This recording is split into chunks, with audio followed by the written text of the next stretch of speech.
আসসালামু আলাইকুম গাইস। তো সকলে কেমন আছো? আমি বলেছিলাম তোমাদের যে মেলার ভেতরটা ঘুরিয়ে দেখাবো, তাই আবারও আজকে চলে আসলাম আমাদের মঠবাড়িয়ায় অনুষ্ঠিত তারুণ্যের বাণিজ্য মেলায়। বলে রাখি, আজকে আমার সাথে ছিল আমার ভাবি ও তার ছেলে রিয়ান সানি।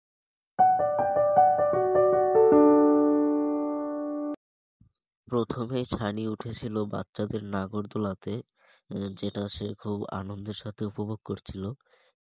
এখানে অন্যান্য বাচ্চারাও ছিল, তারাও এটা খুব উপভোগ করছিল। তো এইটার টিকিট মূল্য ছিল মাত্র 30 টাকা এবং প্রায় 5 মিনিটের মতো রান করছিল। এরপর বাচ্চাদের জন্য রয়েছে ডাইনোসর ট্রেন, যেটার টিকিট মূল্য ছিল মাত্র 50 টাকা এবং আমি আর ছানি মিলে এটাও খুব আনন্দের সাথে উপভোগ করছিলাম। তো ছানি খুব ভয় পাচ্ছিল সময়টাতে। আমাদের সামনে কিছু বাচ্চাও ছিল এবং পিছনেও ছিল, তারাও এটা খুব এনজয় করছিল। তারপর ছিল নাগরদোলা, যেটা সানি বয়ের জন্য ওঠেনি, কিন্তু অন্যান্য বাচ্চারা খুব উপভোগ করছিল। এদিকে এক ভাই আবার গুলি দিয়ে বেলুন ফাটাচ্ছিল, তো সে প্রায় 5টার মতো ফাটিয়েছিল। এখানে বিভিন্ন ধরনের মশলা দিয়ে পান পাওয়া যাচ্ছিল, তো তারা ডালাটা খুব সুন্দরভাবে সাজিয়েছে, যে কারোরই পছন্দ হবে। এইখানে আগুন পাওয়ানো পাওয়া যায়, যেটা আমি আপনাদের নেক্সট ব্লগে দেখাবো।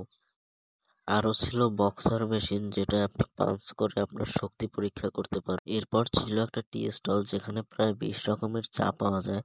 তো কি কি চা পাওয়া যায় সেটা আমি আপনাদের নেক্সট ব্লগে দেখাবো। বাংলাদেশের বর্তমানে মোস্ট ট্রেন্ডিং আইটেম ঝিলমিলি বেলুন, যেটাও মেলায় অ্যাভেলেবেল ছিল।